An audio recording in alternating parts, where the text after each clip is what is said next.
Bonjour tout le monde, j'espère que vous allez bien. Dans la vidéo d'aujourd'hui, je vais vous présenter quelques-unes de mes dernières lectures. Au début, je voulais faire une autre vidéo du style voici tout ce que j'ai lu durant le dernier trimestre, mais il y a certains livres que je voulais vous présenter plus que d'autres et je voulais aussi rentrer un petit peu plus dans les détails pour chaque livre. Donc dans cette vidéo, je vais juste vous présenter 6 livres que j'ai lus durant le deuxième trimestre de l'année 2022. Le premier livre est Binti de Nnedi Okorafor. C'est le premier tome d'une série éponyme qui compte 3 romans courts. Binti met en scène le personnage de Binti, une jeune fille très intelligente, très douée en mathématiques. Elle est acceptée dans la plus prestigieuse université de la galaxie et c'est la première fois qu'une personne de son peuple est acceptée dans cette université. Alors qu'elle est en route vers l'université, le vaisseau spatial qui la transporte, elle et d'autres étudiants, est attaqué par des méduses qui sont une sorte de race alien en guerre avec le restant de la galaxie. Tous les étudiants à bord du vaisseau sont tués à l'exception de Binti. Elle possède quelque chose qui lui permet de repousser les méduses d'une certaine manière, qui effraie les méduses et les fascine. Grâce à son intelligence et à ses talents de diplomate, Binti réussit à convaincre les méduses de signer un pacte de paix avec leurs ennemis.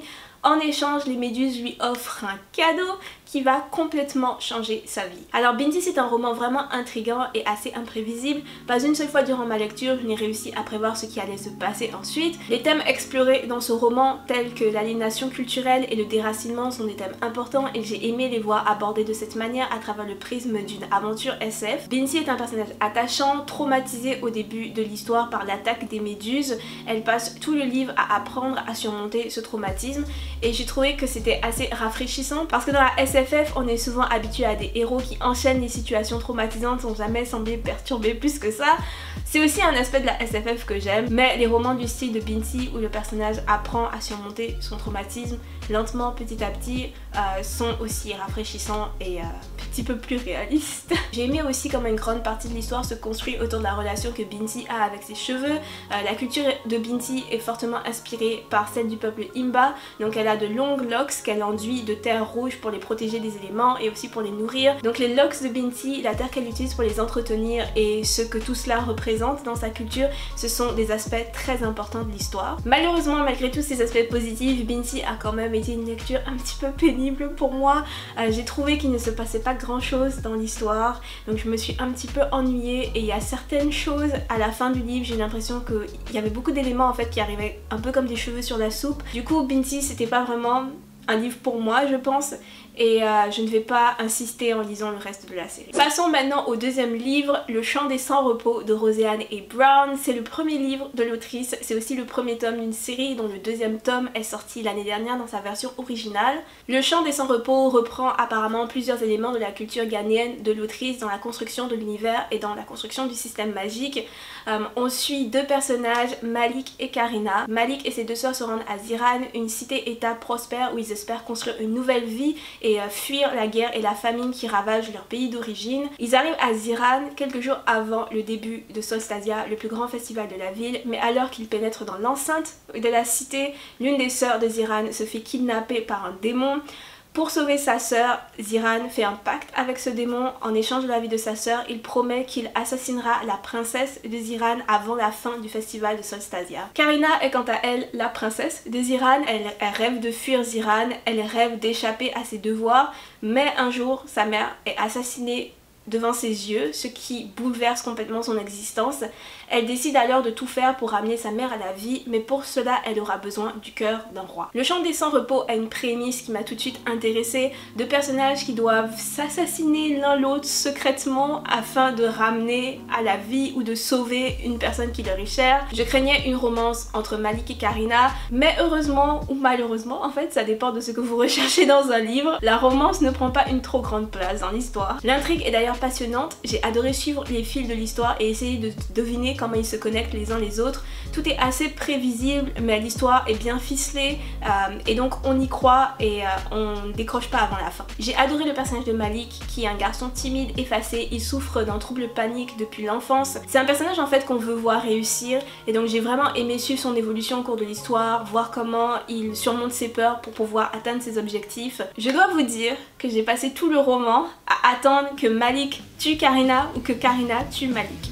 Je suis comme ça, je suis toujours en train d'attendre que le pire arrive. Je veux voir le sang couler. De ce côté-là, Je n'ai pas été entièrement déçue. C'est tout ce que je dirais sans vous spoiler. J'ai été satisfaite dans une certaine mesure. Sinon, le livre a un rythme correct dans l'ensemble, même si vers la fin j'ai trouvé que les choses s'enchaînaient vraiment vite. Souvent il y a des personnages qui surgissent exactement quand on a besoin d'eux et d'autres personnages qui disparaissent exactement quand le scénario a besoin qu'ils disparaissent. Bref, une lecture plaisante dans l'ensemble, mais comme avec Binti, il y a plein de petits éléments qui font en sorte que je ne peux pas mettre ce livre dans la catégorie de mes livres préférés. Nous passons maintenant à 3 livres qui, vous allez le voir, sont assez similaires. Ils abordent tous d'une manière assez similaire le même sujet. Donc ce trimestre, j'ai lu le livre Sœurs dans la guerre de Sarah Hall. Ce livre est sorti dans sa version originale en 2007 et la traduction française n'est sortie qu'en 2021 aux éditions Rivage. Sœurs dans la guerre est un roman dystopique très sombre qui se passe dans une Angleterre futuriste placée sous le joug d'un gouvernement autoritaire. Hommes et femmes vivent dans des appartements insalubres entassés les uns sur les autres. Le gouvernement choisit les emplois pour les gens.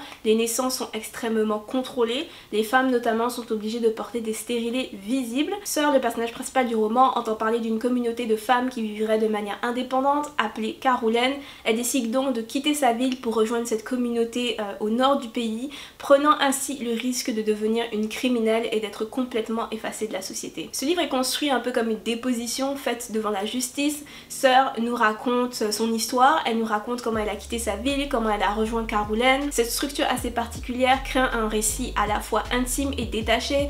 On est proche de Sœur et de ce qu'elle a ressenti, mais on ne la connaît jamais vraiment, ni elle ni les femmes de Caroline qu'elle nous décrit. J'ai eu un peu de mal avec cet aspect-là du livre. Hormis Jackie, la fondatrice de Caroline, le portrait qui est fait des différents personnages du livre est assez sommaire et moi personnellement j'ai besoin de connaître les personnages pour m'attacher aux personnages et pour avoir envie de savoir ce qui va se passer dans le livre. Du coup, la chose qui m'a poussée à terminer ce livre, ce n'est pas les personnages mais c'est plutôt le réalisme vraiment frappant de l'histoire. Sœurs dans la guerre représente avec froideur ce qui pourrait advenir si les humains renoncent à toute leur liberté et ce qui pourrait arriver à la société suite à de nombreuses catastrophes économiques et écologiques si on perd tout espoir. Les femmes de Caroline et la société qu'elles ont fondée est aussi un aspect du livre qui m'a captivée. Isolées dans les montagnes, elles ont réussi à survivre malgré l'effondrement de la société dans un environnement inhospitalier. Elles ont toutes développé un mental d'acier et une résistance admirable. J'ai aimé aussi que tout ne soit pas rose dans leur communauté. Comme je vous l'ai dit, ce livre est très réaliste, donc ces femmes font face à des maladies qu'elles ne peuvent pas soigner, elles font face à de nombreuses privations et elles doivent tout le temps être sur leur garde. Mais le livre montre aussi comment dans ce monde sombre, la communauté de Caroline est un havre de paix puisque les femmes sont libres et unies. La sororité est au cœur de ce livre, une sororité nuancée où il y a des affrontements, où il y a des conflits. Sœurs dans la guerre pousse l'idée d'une communauté de femmes sans hommes vraiment jusqu'au bout, débarrassées des règles tacites qui restreignent leur sexe. Les femmes de Caroline se sont durcies au point de devenir impitoyables parce que c'est ce qui leur est nécessaire pour pouvoir affronter le système qui les oppresse. Sœurs dans la guerre, c'est un roman vraiment, mais vraiment très sombre qui m'a un peu donné le cafard, je vais pas vous mentir. Donc je ne le recommande pas si vous êtes dans une situation difficile émotionnellement ou mentalement, mais c'est tout de même un roman qui m'a remué. Après Sœurs dans la guerre, j'ai enchaîné avec Chroniques du pays des mers d'Elisabeth von Aberg. Ça fait longtemps que ce livre était dans ma palle, mais à chaque fois je n'osais pas le commencer à cause de sa taille. La taille du livre, pour vous donner une idée, et c'est aussi écrit très petit à l'intérieur et toute la page est remplie. Chronique du pays des mers prend place dans un futur possible de l'humanité après que la Terre ait connu plusieurs désastres environnementaux et sociaux. L'histoire se déroule dans le pays des mers, une société qui s'est formée autour des femmes. Cela se reflète notamment dans le langage qui est utilisé, le vocabulaire et la grammaire sont féminisés, donc le féminin l'emporte toujours sur le masculin. Dans ce monde, pour une raison inconnue, il n'est plus de femmes que d'hommes. Donc pour pouvoir permettre à la race humaine de perdurer, toute la société s'est construite autour de la reproduction. Il y a différentes castes dans cette société. Il y a les vertes qui sont des enfanteux qui ne peuvent pas encore procréer, des rouges qui sont des adultes qui peuvent procréer et les bleus qui sont des adultes qui ne peuvent pas ou ne peuvent plus procréer. Lisbeth, le personnage principal de l'histoire, est élevée comme future mère de sa province, donc les mères sont des chefs politiques, elles doivent toujours être des rouges, mais il s'avère que Lisbeth est stérile, elle ne peut donc pas devenir mère. Elle décide donc de devenir exploratrice afin d'enquêter sur l'histoire du pays des mers et aussi sur l'histoire de Garde, la figure religieuse la plus importante de leur société. C'est Lisbeth qui nous raconte son histoire, donc on la suit littéralement de sa naissance à sa mort et au fur et à mesure qu'elle découvre le monde autour d'elle et qu'elle apprend de nouvelles choses, nous on découvre aussi le pays des mers.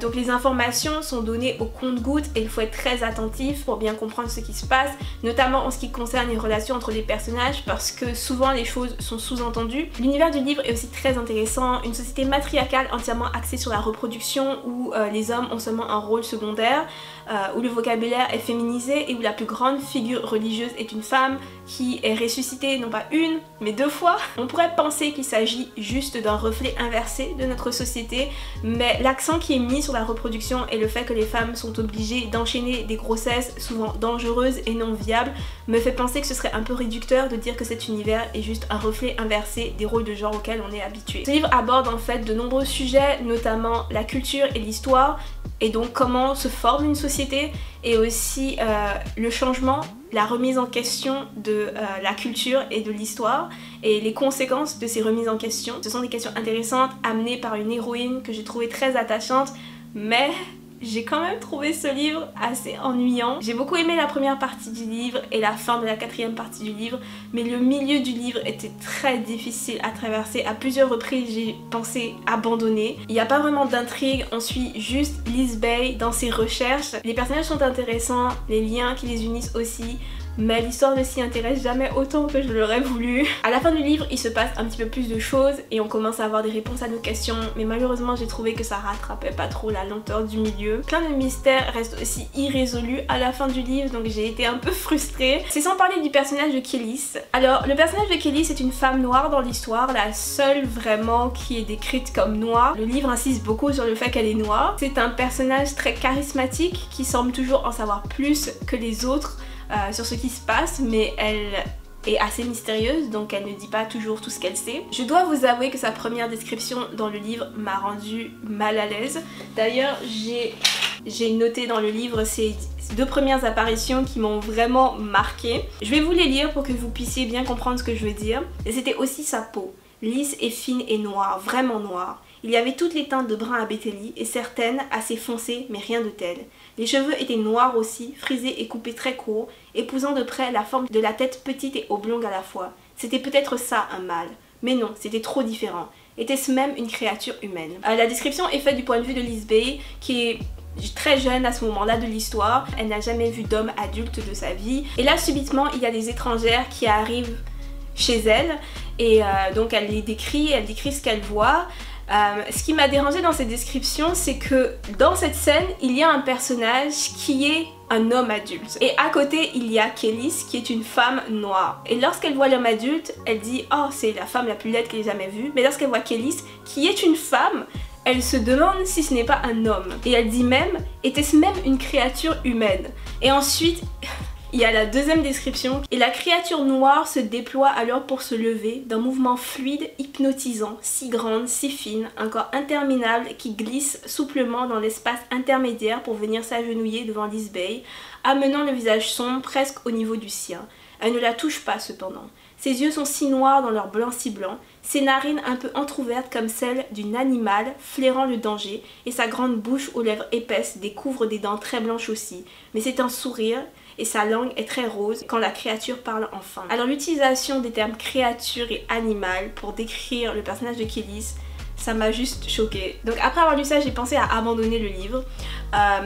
La suite de l'histoire m'a permis de mieux comprendre le personnage de Kelis et donc de mieux comprendre les descriptions qui sont faites du personnage de Kelis, mais je trouve que ces premières descriptions sont assez bizarres. Pour retourner dans le positif, j'ai aimé l'évolution du personnage de Liz Bay, qui au début de l'histoire se construit autour de l'idée qu'il peut avoir plusieurs vérités, même si ces vérités sont contradictoires. Elle grandit en tentant de rester toujours sur le fil, sans jamais prendre de position, mais à la fin de l'histoire, j'ai eu l'impression qu'elle se rend compte qu'il n'est pas toujours possible que tout soit acceptable, que tout soit vrai, et que parfois il faut être capable de prendre des positions marquées, que c'est aussi ça, grandir.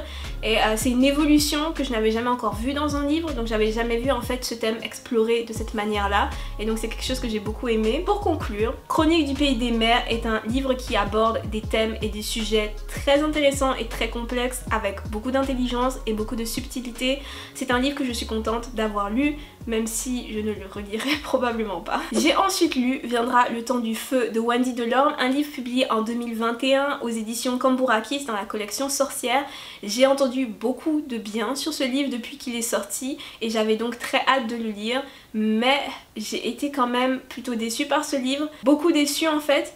Et je pense que si je n'avais pas lu Sœurs dans la guerre et Chroniques du pays des mers juste avant, peut-être que je n'aurais pas été aussi déçue. Ce livre aborde les mêmes sujets que Chroniques du pays des mers et que Sœurs dans la guerre, et j'ai trouvé qu'il les abordait avec moins de subtilité et moins de force. Donc viendra le temps du feu se déroule sur une terre ravagée par de nombreuses catastrophes environnementales, les pays se sont refermés sur eux-mêmes, les libertés sont restreintes, le gouvernement contrôle tout et l'argent a disparu, remplacé par des avoirs qui sont déterminés en fonction de son niveau de contribution à la société, et la contribution à la société dépend en grande partie du nombre d'enfants produits. En effet, toute une génération s'est sacrifiée, toute une génération a disparu, la population est aussi en baisse, il est donc attendu des gens qu'ils forment des couples hétéros pour pouvoir se reproduire et contribuer au repeuplement. Ce livre, c'est un roman choral qui met en scène plusieurs personnages qui racontent leur histoire et leur quotidien dans cette société totalitaire. On suit donc les aventures de Grace et Eve, les seuls rescapés d'une communauté de fans qui a été complètement détruite par le gouvernement. On suit aussi l'histoire de Raphaël et Louise, qui est un couple sans enfants que le gouvernement veut obliger à avoir des enfants. Les chapitres sont courts, chaque chapitre est comme un extrait de témoignage, et en fait c'est tous ces extraits de témoignages qui forment l'histoire à la fin. Cette structure ne m'a pas beaucoup plu parce que j'ai l'impression que ça entretenait une sorte de distance entre moi, lectrice, et les personnages. J'ai eu beaucoup de mal à m'attacher aux personnages, et comme je l'ai dit plus tôt dans cette vidéo, j'ai besoin de m'attacher aux personnages pour avoir envie de lire la suite de l'histoire. J'ai aussi trouvé que certaines références dans le livre n'étaient pas super bien amenées. Par exemple, la partie sur Geia Walden, qui est une référence à Greta Thunberg, j'ai trouvé que c'était un peu gros. Cette partie de l'histoire essaie d'expliquer comment toute une génération s'est sacrifiée, comment est-ce que la société s'est retrouvée à un point où la reproduction est si importante, où le repeuplement est si important. Mais j'ai trouvé toute cette partie sur la génération sacrifiée vraiment difficile à croire. J'ai eu du mal à suspendre mon incrédulité à ce moment-là dans l'histoire. Pour conclure, un roman qui aborde des thèmes importants et super intéressants comme le réchauffement climatique et ses conséquences sur nos sociétés, mais qui le fait d'une manière qui n'a juste pas réussi à me convaincre. Nous voilà arrivés au 6e et dernier livre de cette vidéo, le dernier mais pas des moindres, et il s'agit de Flamme de Robbie Arnott, un roman de fantasy contemporaine sorti chez Alto. Ce livre est l'un des livres que j'ai le plus aimé durant le deuxième trimestre de l'année, et je ne m'attendais pas du tout à l'aimer autant. Je l'ai choisi un peu par hasard parce que c'était à mon tour de choisir un livre pour mon club de lecture. J'ai vu que c'était une nouvelle sortie de la maison d'édition Alto, et comme je suis rarement déçue par les livres d'Alto, je me suis dit pourquoi pas choisir ce livre-là. Ce roman parle d'une famille assez particulière, les McAllister. Les femmes de la famille McAllister se font incinérer après leur mort et ont la fâcheuse tendance à revenir à la vie. Elles reviennent alors sous des formes assez surprenantes, couvertes de mousse ou couvertes de coquillages, et puis elles meurent une deuxième fois quelques minutes après leur réapparition. Levi McAllister a peur que sa sœur Charlotte revienne à la vie pour mourir une deuxième fois, donc il décide que sa sœur ne sera pas incinérée, il décide qu'elle sera enterrée dans un cercueil, donc il fait construire un cercueil pour elle sans lui demander son avis, et Charlotte, lorsqu'elle découvre que son frère lui a commandé un cercueil alors qu'elle est très loin d'être mourante, en fait elle est jeune et en excellente santé, elle décide de prendre la fuite. Ce roman, juste au résumé, vous vous en doutez bien, est assez étrange. Toutefois, la structure de l'histoire est impeccable. Chaque chapitre introduit un nouveau personnage et un nouveau point de vue, et chaque chapitre peut se lire un peu comme une nouvelle.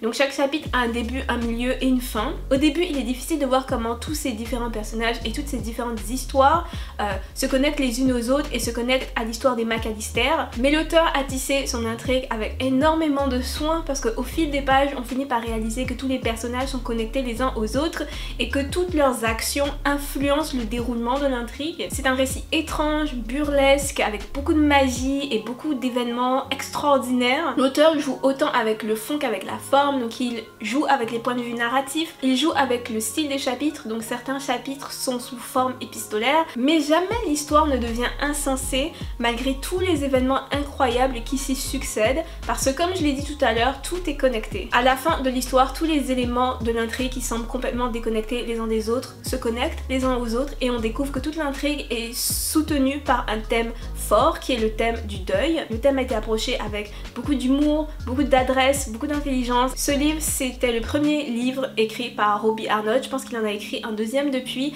et il m'a vraiment donné envie d'en savoir plus sur l'auteur, donc je pense que je lirai son deuxième livre. L'histoire traverse la Tasmanie d'où l'auteur est originaire et on voyage vraiment dans son histoire. Il décrit avec beaucoup de poésie les différents paysages de la Tasmanie. J'ai réussi à bien les visualiser alors que je connais pas du tout ces paysages là. Je suis contente en fait d'avoir lu ce livre en été parce que ce livre a un petit côté estival, un petit côté road trip, vacances. Donc si vous cherchez quelque chose à lire au parc ou sur votre transat, je vous recommande fortement Flamme. Voilà, c'est tout pour cette vidéo. J'ai fini de vous présenter les livres dont je voulais vous parler. Est-ce qu'il y a un livre parmi les livres que je vous ai présentés que vous avez lu? Si oui, n'hésitez pas à me dire ce que vous en avez pensé dans les commentaires. Sinon, n'hésitez pas à me dire ce que vous lisez en ce moment ou si vous avez lu un livre qui vous a beaucoup plu au cours des derniers mois. J'espère que cette vidéo vous a plu. Si c'est le cas, pensez à la liker et si vous ne voulez pas manquer mes prochaines vidéos, pensez à vous abonner. On se retrouve très vite. Bye tout le monde.